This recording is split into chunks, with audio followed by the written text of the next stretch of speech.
Hello, friends. Welcome to our exclusive show, Follow Your Passion, which showcases the unique skill sets and creative talent of our multifaceted shipping fraternity. We bring the series with the spotlight on one of the handsomest and the most charismatic personality in Indian shipping industry, Captain Girish Phadnis of ASP Ship Management, who shares a passion for sport of rowing.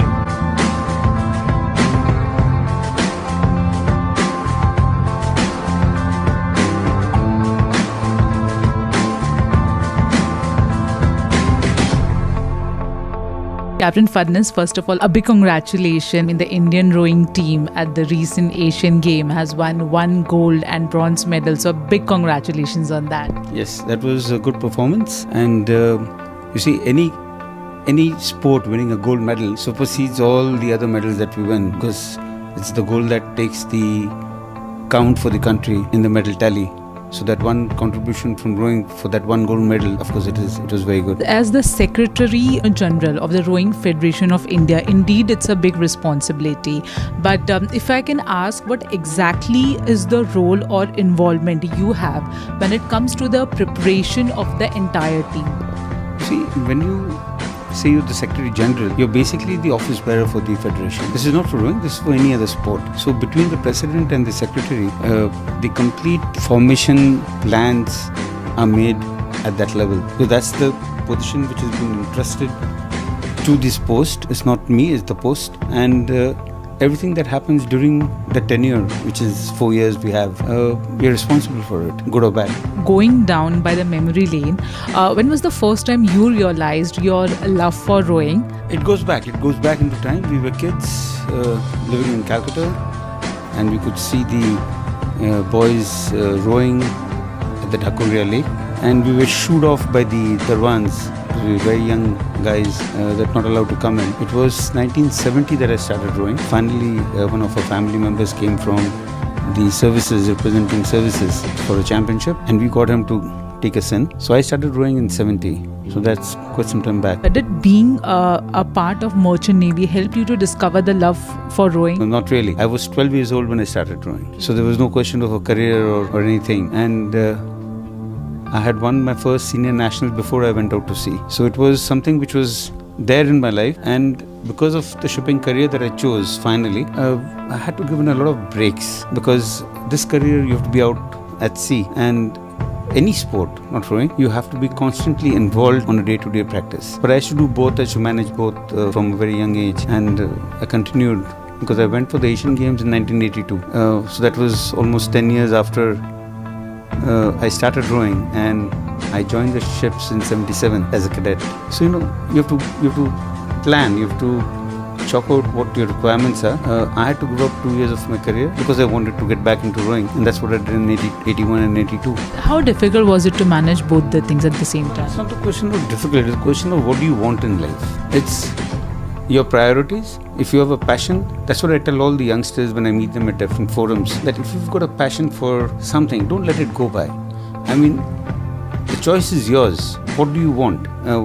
I have sailed, I have become a master, I am working in a shore-based company, I'm with ASP now, and I have been involved with my rowing all through. So the question is, how do you plan, how do you set your priorities? I mean, rowing was not my priority, but then when I did it, I had to give up my career for that period when I went for the nationals or the national games over the years later on, or the Eastern Asian which I won. So I had to give up some part of my shipping career which is acceptable to me. I mean, you can't have both ways, but then when I look back, I think if you plan and don't let your passion for whether it's sports or singing, doing anything else, you have to keep on with it. I mean, you can't let go. What is your biggest achievement as a rower?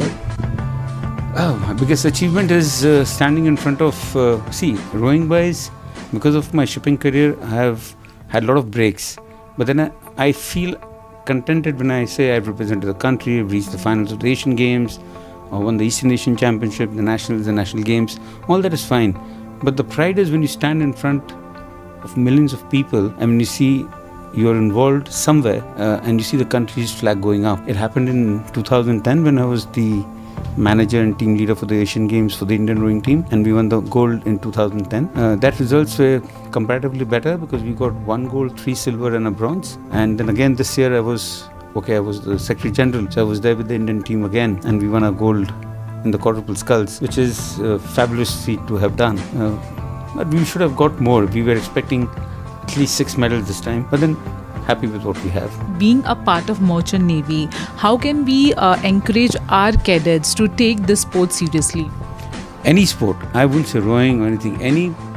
I have come across a lot of young boys and girls who've been involved with sports, but then I keep telling them, don't let it go. It's difficult. If you have to train, you have to be out on the sea and you have to keep your training on in some form or the other. But then it's individual, it has to be felt that I need to continue with my passions, be that anything. It could be singing, it could be playing some instrument, it could be sport. It depends on the individual and it can be done. That's what my message to the boys and girls, young boys who are out at sea. If you have the will, you can do it, but you have to have the will for that. For someone who is interested in taking up the sport, what are the current opportunities available for them? Plenty. You see, when we talk about rowing, first, it's a water-based sport. So that means you need to be located somewhere where there is a water body or there is a rowing club, because this is not a sport which you could just say that I would go to the gym and do rowing or something. You have to have a rowing outfit in the vicinity of where you're staying, because if you're starting at a young age, which would be if you're interested, you have to consider your school, or if you're in college, your studies, your education. That is one of the main reasons why in our sport there are very few civilians. The majority of the rowers have been from the services, because they are kind of deputed to row 24/7, and you have to row at least, like in any game, you have to train for at least 8 hours a day. It can't be just a casual 1 hour. Oh, of course you have to. You can't do that 1 hour up and down in the morning, but then you're learning the sport. If you need to go on international level, it's a full-time job. Are any of the maritime training institute which is in India are equipped for this sport? No, not for rowing. But having said that, what is taking off is the indoor rowing now. You will find this particular sport, it is considered, rowing is considered to be one of the top exercises for the overall build-up of any child. So you can start at the early age of 12 on a machine, and it helps you to develop the overall body structure. So that's very good, and it's available now in most of the top gyms. You have a rowing machine, and it has elevated itself to the Asian level, the World Championships. So they are, in fact, the important or the good thing is the present world champion is a guy who is not rowed. He's not a rower per se, because this is rowing, stimulated rowing on land, and you don't require space. So what we're doing is we are promoting indoor rowing at the school level all over the country through our federation, through our associations, for the simple reason for people to be aware of the sport called rowing. And this sport might get some people, youngsters, interested in the actual rowing, and that's the time to come. That we'll see. How can the RFI support or guide our training institute?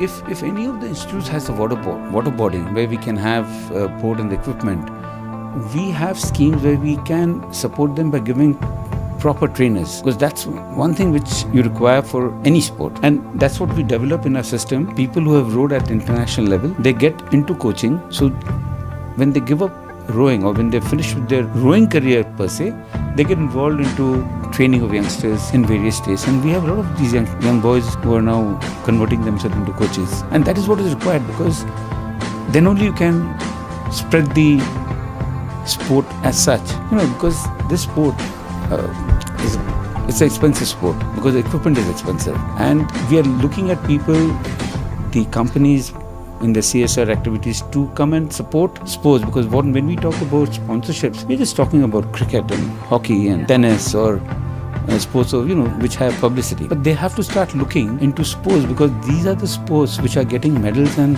recognition for the country. In the sports authority or the ministry, they homed down on certain sports as the preferred sport, and rowing is one of them. There are only 6 preferred sports when it comes to the Olympics, for the next 2020 or 2024 Olympics, they home on to certain particular sports, and now rowing is one of them, which has been included into the preferred sport, which means you would get more support from the government and training and foreign exposures for these kids who are training. That's how it happens. According to me, rowing is definitely one sport where the person needs to be very strong when it comes to, physically and mentally. And in regards to both, I think even a merchant navy, a person needs to be strong, whether it's mentally or being emotionally. So my question is, how do our youngsters, when we compare it to the international standards, they should be strong physically and mentally when it comes to health, fitness, endurance level? Are you talking about a merchant navy guy? See, that's both. You see, and I'll tell you something. Each complements one another. If you've been in sports from a very young age, that itself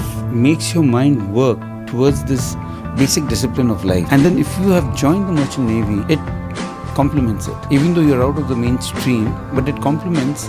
And my personal experience, it helps you to be a fighter all the way through. Don't give up. You don't say die. Don't say, oh, I have gone out to sea and now everything is over. No, you can come back and win. You can still come back and train. You can still plan your career. You can still do things if you're serious enough. I know of some cricketers who've been in our sporting world, who've been merchant naval guys. Yeah, but then they have left at certain point. So it's something like, it has to be inborn. It has to come from within, that you need to fight. You need to keep working. Shipping career does help you that, because you're independent, because you're on your own most of the time. It gives you a discipline of your mind. That's very important. It's very important. Now, many international organizations and NGOs are actually promoting, safety of seafarers, in the maritime industry.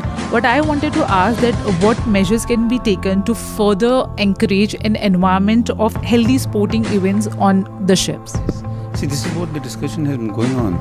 And what we need to do is, we need to introduce sporting activities for the seafarers, which can be taken back on board. And I have been advocating this to a lot of ship owners, that they have to install machines like a rowing machine, which does not get affected by our rolling and pitching. And it would be an ideal exercise tool where age is no bar, because you can be a young guy of 17, a cadet, or you could be a chief engineer who's touching his 50s or 60s. They all could just keep themselves fit and healthy. You need to have exercise going on, and that helps you in your safety environment. See, a fit mind is a healthy mind. But see, age is a number. There's nothing that can stop you if you've got the will to do. And you have to. You've been out we being shippies.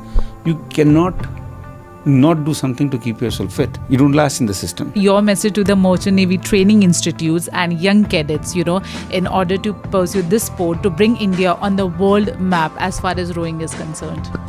Training institutes, I would say, catch them young, train them young, get them to have the equipment in your gyms. There is a huge scope now in the rowing fraternity where we can promote, train these boys and girls at the national and international level. No excuse that I was out at sea, because you can have a machine on board. And like I said, one of the best timed rowers on a machine are ones who have not been out on the water for actual rowing. They're two different sports, but if our training institutes take heed and start supporting the youngsters to be involved in sport, it's not a question of picking up weights or trying to do a treadmill which can't run, or when you can't use it when it's rolling. All you hook on, put this thing on the floor and just row. Thank you so much, Captain Phadnis. It was indeed a pleasure interviewing you. Thank you so much. Thanks a lot. Thanks a lot. See you in our next episode of Follow Your Passion.